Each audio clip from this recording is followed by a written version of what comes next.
I created everything. I am in control of everything. You are seeking for justice? Do you know the Leviathan? The behemoth? Hamo kayang kontrolin ida, ngamsak nga Diyos, makontrol ko ida.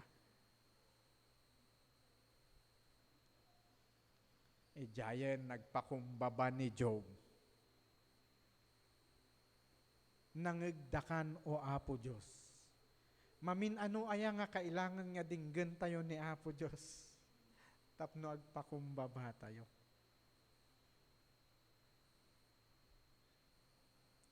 Well, human nature siguro. Normal nga. Lord, ni apay ngay. Agsaludsod nga sikod. Imbes nga agpakumbaba. Lord, kasto'y tinapasamak.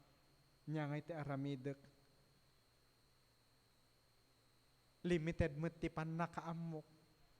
Adamot pagpatinggaan iti pigsak. Ni Job ket into do na palang dagiti managdakdakes apay ngay isuda. Managdakdakes dakit sumaysaya at iti biag da pumigpigsada sumalsalun at dapay ketsak. Nga agserserbiking ka. Why do I need to suffer like this? Ano ni Job?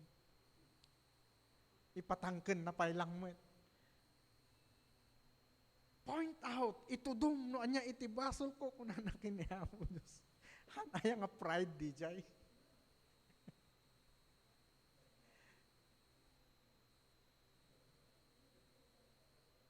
Nga midi in-reveal na Apo Diyos, tiki na si asino na ni Job, dagos nga nagpakumbaba.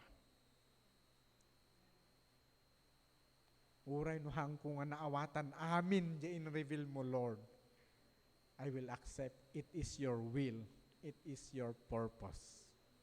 Kailangan gayang maagdalanak iti kastoy tapno maawatan da ka iti noon-unek.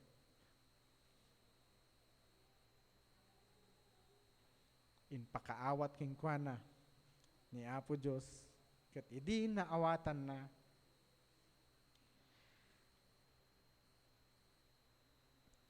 the fourth aspect of growth in his spiritual crisis, compassion and humility. Suffering often softens the ego. Many people emerge from a spiritual crisis with greater empathy for others. Ket numalasatan tayo, dagiti spiritual crisis tayo, dagiti sufferings tayo. Adda iti growth after no i-share tayo met DJ empathy or care tayo kadagiti aglasat nga kakabsat tayo. And a humbler awareness of human limitations and divine mystery. And when we show comfort to others, kabsat, sakmet lang idi. Ngam idi nabigbig ko iti bagik nga napatingga akon, haan gayam nga maala iti linnaingan, haan nga maala iti innadalan, haan nga maala iti pinigsaan. Kunaklatan Apo, I can no longer walk. I don't have the strength. Carry me, tulungan dak. Iti wagas mo, adayo nga amang, nga dakdakkel ngem ije pannakaammo. Bahala kan inuman kun amin kini Apo Dios ket isuna iti timulong mabalin nga kasjay tumutin iti panagcomfort tayo kadagiti kakabsat nga agdalan met iti sufferings or spiritual crisis da, then it is evident nga ada iti growth ijay naglasatan tayo nga spiritual crisis. Compassion and humility na adda kada tayo ket ken iem impart tayo kadagiti kakabsat tayo. Now, we go to the fifth one and the last, renewed purpose or direction. Growth can include a new or clearer sense of calling, meaning, or identity. Sometimes, it is different from what the person believed before the crisis. Nga kaslaki ni Job. Nya, iti belief na lang, iti panamati na, panggap kini Apo Diyos ket the law of retribution. Agserbi ka, mamati ka, ket mabendisyonan ka. Agaramid ka timadi, ket madusa ka, ag-suffer ka. Ngem di malan iso na iti suffering. Tadiyay ti kayat ti Apo nga ma-erase ijay panpanunot na. Nagmayat ti agbaling niya Kristiyano. You have a Savior that anytime you can call on. Diyan mo ti perspective ko idi. Damdamwak nga namati. So nga kaslaki ni Job, no ada iti suffering, puro complain.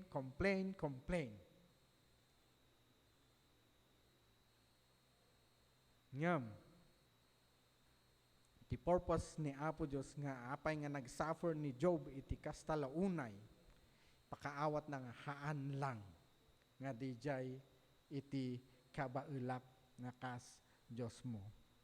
Nga you are blessed inton mayat iti biyag, but in your suffering, you are fully blessed, Job. Kunana. Taapay, ijay suffering mo. Ijay ko nga improve king ka, nga addaak. In your suffering, I am in control. But I will renew you, Job. I will make you grow. I will restore everything. Not just your wealth, not just your health, not just your family, but more importantly, your faith. And Job remained faithful until the last part of his story.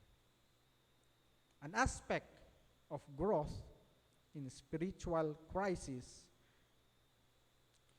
a renewed purpose or direction, a new perspective.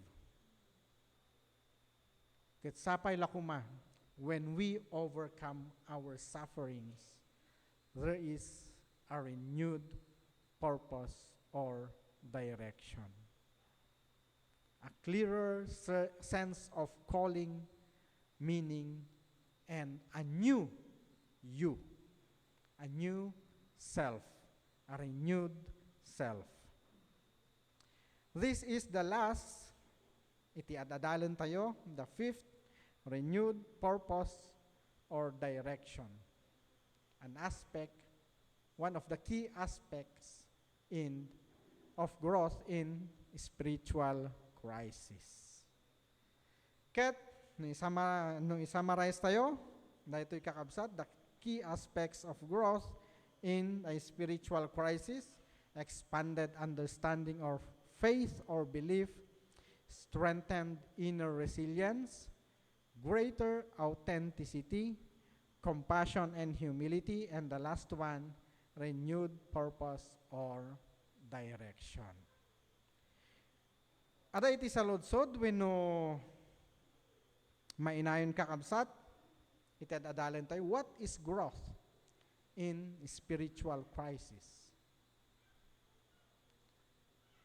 The aspects of growth in a spiritual crisis, and next Sunday, what is growth in Job's spiritual crisis?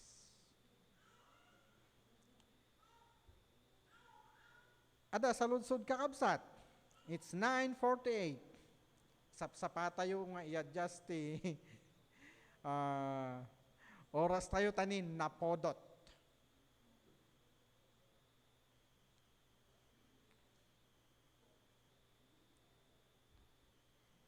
Katno awan nga rod kakabsat. We will continue next Sunday. The growth in Job's spiritual crisis. Kitaan tayo mamit, nukas ano nga nag-grow ni Job, ijay spiritual crisis na.